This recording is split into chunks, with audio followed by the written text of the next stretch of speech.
Naquele tempo, os pastores foram às pressas a Belém e encontraram Maria e José e o recém-nascido deitado na manjedoura.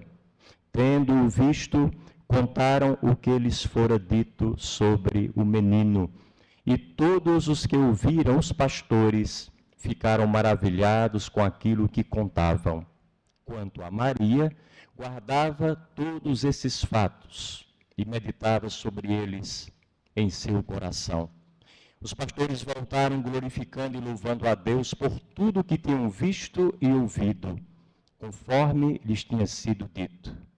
Quando se completaram os 8 dias para a circuncisão do menino, deram-lhe o nome de Jesus, como fora chamado pelo anjo antes de ser concebido.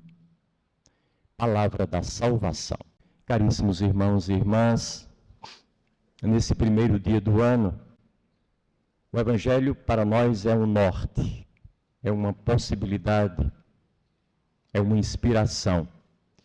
E a figura central desse Evangelho, mais uma vez sendo Maria, é ela a escolhida hoje para ser a nossa mestra, nossa professora, nossa orientadora, aquela que mais uma vez nos guia, nos apresenta caminhos, nos indica possibilidades de vida.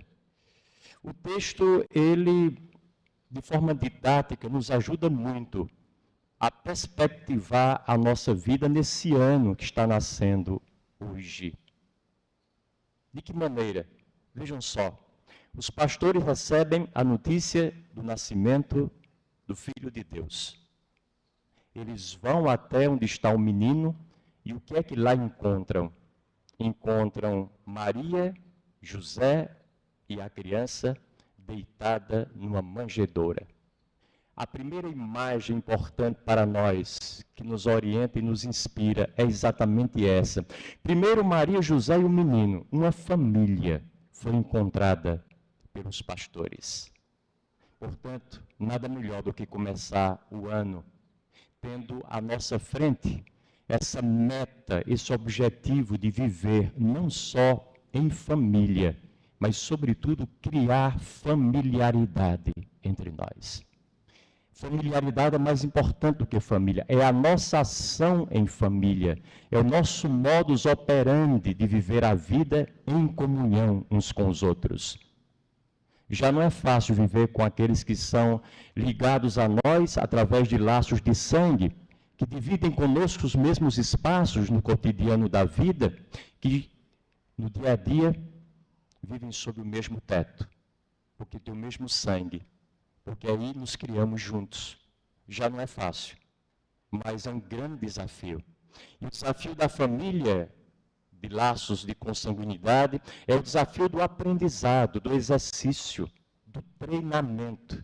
A família é feita para que a gente possa treinar as coisas boas, os valores, que a vida, que o mundo lá fora, que as pessoas pedem, exigem e esperam de nós.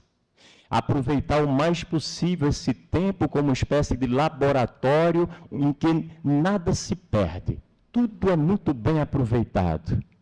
Naquele espaço de tempo que não é tão longo, mas que nos circunscreve entre 4 paredes.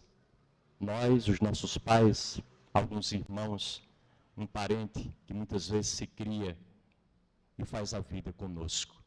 A família tem esse objetivo. Por isso, ela não é um valor absoluto. Nenhum de nós nasceu para a família. A família é que existe para nós, para nos ajudar como instrumento, como uma alavanca, como um canal, uma ferramenta, uma possibilidade que nós pegamos nela e crescemos. E usufruímos de todas as riquezas que naturalmente ela tem para nos ofertar. Então, a primeira palavra, o primeiro apelo do Evangelho é família e familiaridade. Agora, imagine vocês, como nós vivemos na nossa casa, entre os nossos, se nós pudéssemos alargar essa vivência e projetá-la para fora da nossa casa. É isso que Deus espera de nós. A partir de Jesus Cristo, do seu nascimento, da sua vida, do seu testemunho, mas sobretudo da sua morte e ressurreição, Nenhum de nós pode olhar para quem quer que seja como estranho. Em qualquer lugar onde nós pisarmos, estamos no nosso lugar. Em qualquer casa em que entrarmos, estamos na nossa casa. Portanto, sintamos-nos à vontade. Com qualquer pessoa com quem lidamos, estamos em família, com irmãos e irmãs nossos. Essa é a mudança de olhar que Deus quer de nós. Porque tudo muda quando muda o nosso olhar. As coisas podem parecer as mesmas, objetivamente falando, mas se o olhar muda, todas elas são diferentes. Aliás, Jesus Cristo disse, eu vou trazer um novo olhar sobre as coisas. Eis que faço novas todas elas. Mudemos o nosso olhar e nossa perspectiva. Quando acordarmos cedo para irmos para qualquer lugar, ao invés de pensarmos, hoje eu vou encontrar um monte de gente chata, gente que eu nem conheço direito, que não faz parte de mim, que não coadunam comigo, que têm valores muito distintos, vou ter que aturá-los. Naturalmente, quando nós chegarmos lá, a nossa presença, a nossa atuação, a nossa atitude não será construtiva. Mas se nós acordarmos cedo e dissermos assim para nós, hoje, daqui a pouquinho, vou encontrar um bocado de irmão que eu não conhecia ainda. Não tive esse prazer. Como se fossem pessoas que saíram cedo da nossa casa e foram morar com a tia, lá em São Paulo, com um tio, lá em Portugal. E aí vamos ter o prazer de vê-los pela primeira vez. Irmãos e irmãs que a gente vai descobrindo. Se a gente sai de casa com essa perspectiva, tudo é diferente. E a nossa atitude é uma atitude propositiva, construtiva, de uma relação melhor. Quebra qualquer possibilidade de guerra, de conflito maior. Porque essas guerras que nós estamos hoje presenciando no nível macro, não são outra coisa senão a extensão muito natural dos conflitos e das guerras que nós trazemos no nível micro, no nível individual.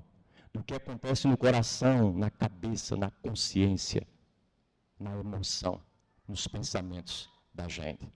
Apaziguar-nos interiormente é o primeiro e definitivo passo para levarmos paz ao mundo, a curto, médio e longo prazo.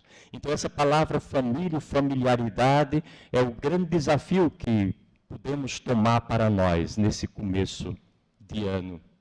Depois, aqui tem um aspecto importante. Esse estilo de vida que o Evangelho nos apresenta, quando os pastores chegam lá e encontram a família de Nazaré, não é uma família de qualquer jeito, é uma família na mais extrema simplicidade e despojamento. A presença da manjedoura quer dizer isso. Hoje a gente, quando fala em manjedoura, depois quando coloca a manjedoura assim nos presépios, parece uma coisinha tão romântica, tão bonitinha. Mas manjedoura significa coxo, o coxo onde os animais comiam. Hoje, graças a Deus, já não comemos mais nos coxos. Nenhum de nós, talvez, aqui. Comemos nos nossos pratos com muita dignidade, em torno das nossas mesas, em nossas casas, usando uma alimentação relativamente boa e de qualidade. Mas não nos esqueçamos de que ainda há muita gente que come no coxo. Ainda há muita gente que, para comer uma refeição no dia, ou a cada 2 dias, precisa mendigar e bater à nossa porta, pedindo uma esmolinha, pelo amor de Deus. Precisa bater nos vidros dos nossos carros quando paramos no sinal de trânsito, para ver se recebe uma moeda da nossa graça, da nossa vontade. Precisam mendigar para colocar um chinelo nos pés. Caso contrário, tem que andar descalço. Então há muita gente nesse nível, e a manjedoura é um puxavanco de orelhas em nós que já ultrapassamos o nível da pobreza, estamos num nível um pouquinho melhor. E essas coisas básicas já não temos que resolver, elas já foram resolvidas em nossa vida há bastante tempo. Talvez nunca tivemos uma experiência negativa nesse sentido, porém muita gente tem. Então, essa é a segunda O segundo desafio do evangelho de hoje. Encontraram Jesus, Maria e José, e o menino estava num coxo, estava numa manjedoura, num curral, numa estribaria. Esse é o segundo apelo. Se o primeiro é da família e da familiaridade, o segundo é o apelo à simplicidade. Deus não quer que a gente se reduza agora e se torne pobre. Porque se de repente eu tenho alguma coisa e dou as coisas que eu tenho para quem não tem nada, eu só fiz inverter. Agora quem não tem vai ter e eu que tinha não tenho. Então quem vai pedir esmola sou eu. Isso não adianta nada, não é solução para ninguém. Mas Deus quer e nós podemos viver uma vida mais simples. Um estilo de vida mais simples. Que não seja uma afronta contra ninguém. Que não seja motivo de escândalo frente à nossa relação com quem quer que seja.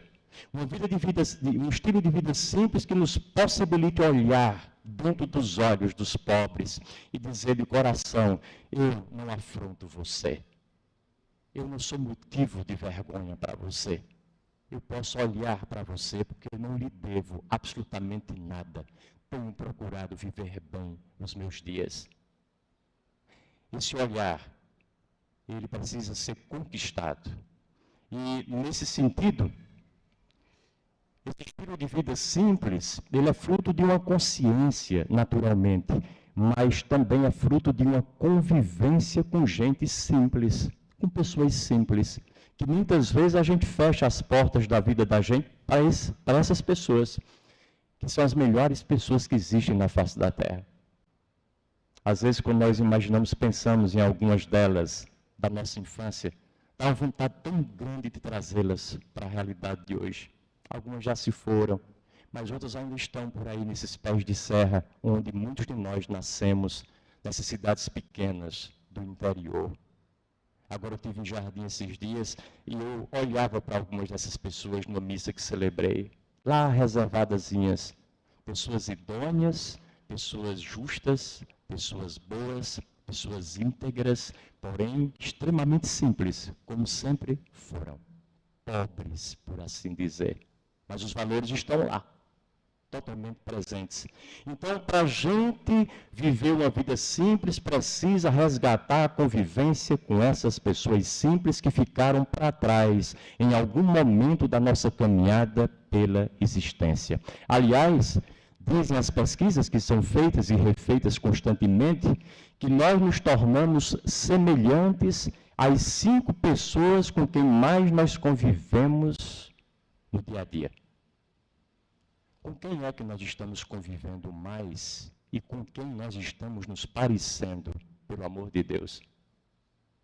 Se estivermos cheios de arrogância do nosso lado, está na hora de enxugar a nossa agenda. Está na hora de rever as nossas parcerias, as nossas amizades, as nossas companhias. Isso não é nenhum pecado, porque Jesus Cristo já o fez no tempo dele. De todos escolheu 72, de 72 escolheu 12, de 12 ele tinha 3 com quem andava mais constantemente, e de 3 tinha um chamado discípulo amado. Jesus Cristo fez tudo passar por uma peneira. Nós também podemos fazer o mesmo. Nos tornemos parecidos com pessoas que valem a pena almejar essa semelhança. Essa é uma boa perspectiva para começar um ano novo. Depois, mais na frente, Maria estava ali, e o Evangelho diz que ela acolhia tudo, e meditava sobre isso no seu coração. Mas eu queria chamar a atenção para a primeira frase, acolher tudo. Não selecionemos nada, porque o ano novo não permite que nós escolhemos as coisas e as coloquemos dentro dele. E só gostemos e só queiramos aquilo de que gostamos, que nos fazem eventualmente felizes, mais animados, mais alegres. Esse direito nós não temos, esse poder não nos cabe. O ano é do jeito que ele é. Então vamos acolher tudo que vem daqui para frente. Acolher tudo. Por quê? Porque de tudo nós precisamos. Tudo tem o seu lugar ao sol, tudo tem o seu propósito. E aquelas coisas aparentemente menos boas, às vezes são aquelas de que mais precisamos. aquelas que mais necessitamos, para colocar a nossa vida em ordem, para dar uma nova linha, uma nova conduta, um novo norte à nossa caminhada. Na sombra e na água fresca, quase ninguém cresce. Nas intempéries, a gente cresce. Nas dificuldades, a gente se alavanca. E vai ter que encontrar sabiamente, inteligentemente, criativamente, formas para superar tais dificuldades advindas. Então, precisa acolher absolutamente tudo. Eu dizia, nesses dias atrás, um mês, numa palestrazinha que dei ali, para um grupo bom de pessoas, que cada coisa tem um ensinamento próprio, que só ela tem. Se a gente dispensar essa coisa achando que ela não presta e for atrás de outra coisa achando que é melhor, vai perder o ensinamento único que aquela anterior tem para nos dar. Pode até ser que receba um bom ensinamento da segunda que nós escolhemos, mas perdeu o ensinamento da primeira. Nós estamos aqui não é para selecionar, é para nos capacitar no acolhimento de tudo e crescer com tudo. Então, quando vier qualquer coisa, seja um infortúnio, seja uma provação, ao invés de perguntarmos assim, como quem não quer acolher, meu Deus do céu, por que isso aconteceu comigo? Perguntamos diferentemente. O que é que isso que aconteceu comigo agora tem para me ensinar que eu não aprendi ainda? Ao longo dos meus 20, 30, 70, 90 ou mais anos. Alguma coisa eu tenho que aprender, porque isso aconteceu e eu preciso aprender. Maria, sabiamente, acolhia tudo. E nós sabemos como ela acolheu tudo. A alegria de gerar um filho, que era o filho de Deus, depois o desprazer e a tristeza imensa de ver-o sofrer de forma injusta, entregue aos seus algozes. Depois morrer, dependurado numa cruz. Mas depois alegrar-se com a sua ressurreição. Acolhia tudo, absolutamente tudo. Depois acolhia no coração, porque a cabeça da gente é incapaz de acolher tudo. A nossa cabeça racional, ela compartimenta tudo, divide tudo. Aquilo que é bom vem para cá, o que não presta vai para lá. De preferência para os meus inimigos, porque eu só mereço coisas boas. Não confiemos na nossa cabeça, nos nossos pensamentos. Coloquemos tudo em nosso coração, para dizer na nossa alma, porque a alma é larga, e ela, na sua grandeza, nas suas infinitas possibilidades, pode, de fato, acolher tudo e mais alguma coisa. Já dizia um grande poeta, conhecido de todos nós, que tudo vale a pena se a alma não é pequena. Está na hora de enlarguecer a nossa alma e colocar a vida dentro dela, esse novo ano, do jeito que ele vier, dentro dela. Eu sempre cito aquele exemplo, se a gente pegar um punhado de barro na mão e jogar num copo cheio de água, logo, logo o copo fica enlameado. Se a gente pega o mesmo punhado de barro e joga no oceano, não acontece absolutamente nada. O desafio é deixarmos de ser copos pequenininhos, estreitos, mesquinhos, e nos tornarmos oceanos vastos, amplos, enormes, abertos para todas as possibilidades. E esse é um desafio maravilhoso da gente viver na vida. Depois, o Evangelho continua.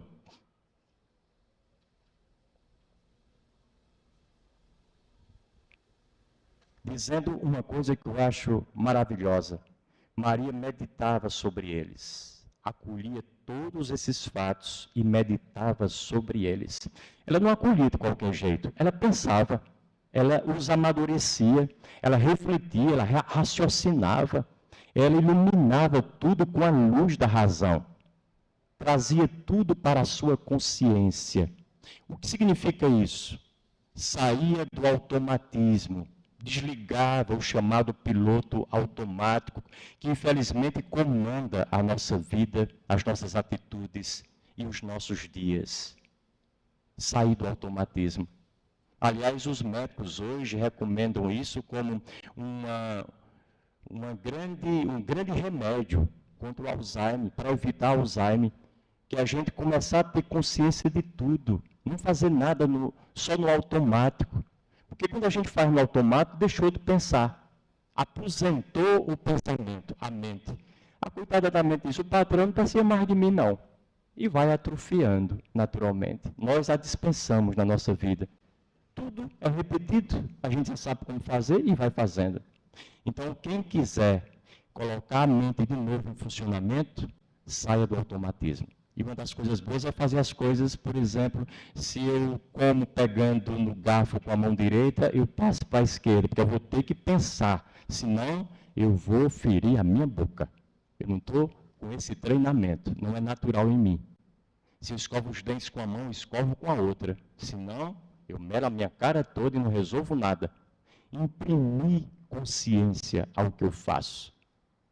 Isso não só para evitar o Alzheimer, mas, sobretudo, para que a gente possa fazer bem feitas todas as coisas. Aliás, um médico dizia, há já uns tempos atrás, que duas coisas que podemos fazer para evitar o Alzheimer. Uma é essa, e a outra é comer gordura. Não sei se vocês sabiam, mas muita gordura. Tem que comer bastante gordura todos os dias, pelo menos 2 vezes. Isso evita muito Alzheimer, porque a pessoa morre antes da idade de ter Alzheimer. Então não vão por esse caminho, não vão. É melhor usar o outro método. Depois, caríssimos irmãos e irmãs, nós temos aqui um dado fundamental. O Evangelho diz que quando se completaram os 8 dias para a circuncisão do menino, deram-lhe o nome de Jesus. Essa completude do tempo a gente vê aqui, mas também vê nos outros evangelhos. Os dias se completaram, o tempo se completou. Aprendamos a administrar melhor o nosso tempo. Esse gênero de primeiríssima necessidade. Uma vez perdido, nós o perdemos para sempre. Gerenciemos bem o nosso tempo. E esse é um dado fundamental, porque é o único bem que nós temos. E ele não é reciclável. Ele não volta. 1 minuto perdido, acabou. Não o acolhemos de volta de maneira alguma. Deixemos que o tempo faça o seu trabalho em nós. O tempo de cada coisa, o tempo da dor, o tempo da tristeza, o tempo da saudade, da perda, o tempo de uma presença, de uma ausência, de um lugar, de uma situação, de uma circunstância, de um encontro. Tudo precisa de tempo. E é preciso que nós sejamos capazes de dar esse tempo para que tudo possa realmente repercutir de forma plena em nós, ajudando-nos a ser melhores do que somos até aqui. Administrar o tempo significa, sobretudo, viver totalmente envolvidos no presente, não no passado nem no futuro. Viver com um propósito de vida, não viver aleatoriamente. Se a gente perguntasse a vocês agora, qual é o seu propósito de vida? Você chegou a 2023, depois de muitos anos. Tem algum propósito de vida que lhe permite acordar, colocar os pés no chão e viver a partir dele ou não? Nós ainda estamos em busca, ainda estamos à procura, ou simplesmente nem pensamos nisso, vamos vivendo de qualquer jeito. É preciso ter um propósito de vida. E eu ajudaria vocês, dizendo que encontrar esse nosso propósito não é uma coisa tão fácil. Tantas e tantas coisas podem passar pela nossa cabeça. Podemos nos perder diante das possibilidades infinitas. Entretanto, eu apontaria um caminho muito prático e talvez acessível a todos nós, e que nos servissem como ponto de partida, não como ponto de chegada, em busca de um propósito de vida. Qual é? Por exemplo, agora e aqui.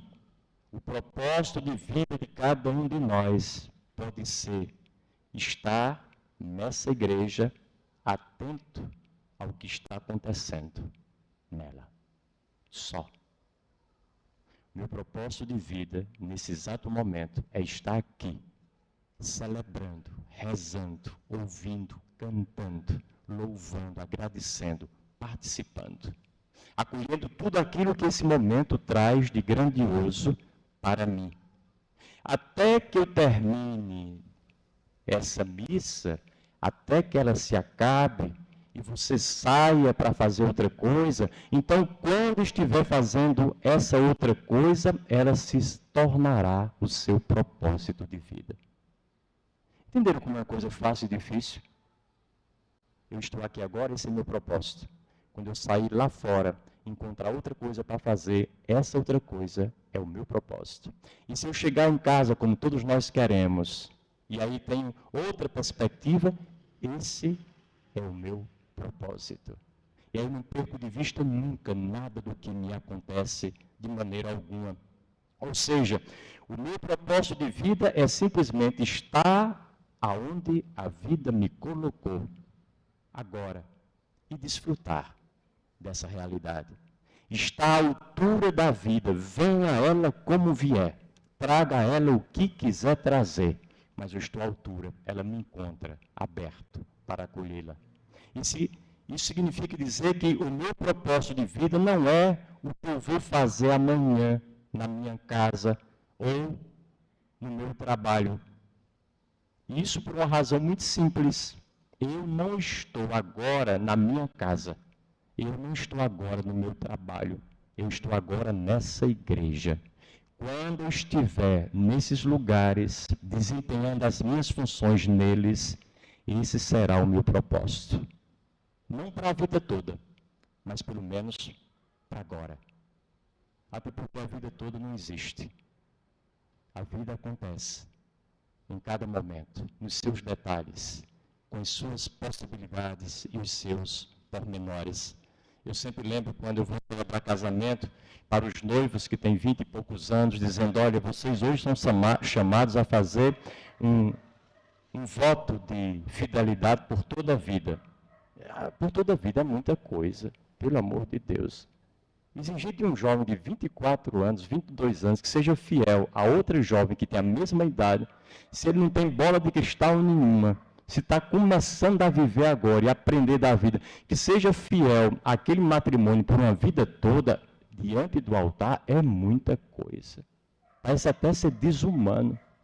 Porém, vamos trazer isso de forma pedagógica, dia após dia. Se eu sou capaz de ser fiel hoje, eu acordo dizendo, hoje eu serei o melhor marido, o mais fiel, o mais dialogante, o mais amoroso, o mais próximo da minha esposa que nunca fui. É só por hoje. E se a coisa apertar muito, vá dormir mais cedo, para conseguir manter o seu propósito. Acabe com um dia mais cedo. E quando terminar o dia, você conseguiu. Diga, hoje eu consegui. Amanhã vai amanhecer muito mais capacitado para refazer o seu propósito. Dia após dia nós podemos ser melhores, nos qualificar mais para qualquer coisa, porque a vida é um dia atrás do outro, mas não vivido de qualquer forma, aleatoriamente, inconsciente, inconsequentemente, às vezes irresponsavelmente, mas com consciência, mas com meditação, mas com propósito. Que Nossa Senhora, que é a protagonista nesse primeiro dia do ano, nos ilumine e nos prepare para bem vivê-lo ao longo dos 365 dias que nos esperam. Louvado seja nosso Senhor Jesus Cristo.